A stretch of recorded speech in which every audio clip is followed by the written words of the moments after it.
बिस्मिल्लाहिर्रहमानिर्रहीम, अस्सलाम वालेकुम। वेलकम टू माय चैनल दावत इस्लाम। मैं हूं आपका दोस्त शफकत अली ऑफिशियल। उम्मीद करता हूं कि आप सब लोग ईमान के आला दर्जे पे होंगे। सूरह हूद के या नंबर 107 का तर्जुमा, और उसी हालत में वो हमेशा रहेंगे जब तक कि जमीन और आसमान कायम है, इल्ला ये कि तेरा रब कुछ और चाहे। बेशक तेरा रब पूरा इख्तियार रखता है कि जो चाहे करे। सूरह हूद आयत नंबर 107। इन अल्फाज से या तो आलम आखरत के जमीन और आसमान मुराद है, या फिर मुहावरे के तौर पर इनको दुआम और हमेशगी के माने में इस्तेमाल किया गया है। बहरहाल मौजूदा जमीन और आसमान तो मुराद नहीं हो सकते, क्योंकि कुरान के बयान की रोह से ये क़यामत के रोज बदल डाले जाएंगे।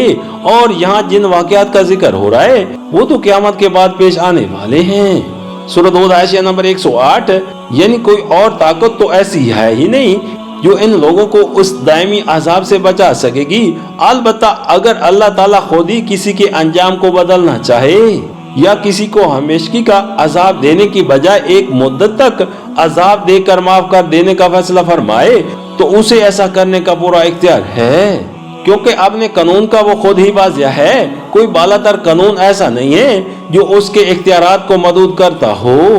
सूरह हूद के नंबर 108 का तर्जुमा, रहे वो लोग जो नेक वक्त निकलेंगे तो वो जन्नत में जाएंगे और वहाँ हमेशा रहेंगे जब तक जमीन और आसमान कायम है, इल्ला ये कि तेरा रब कुछ और चाहे।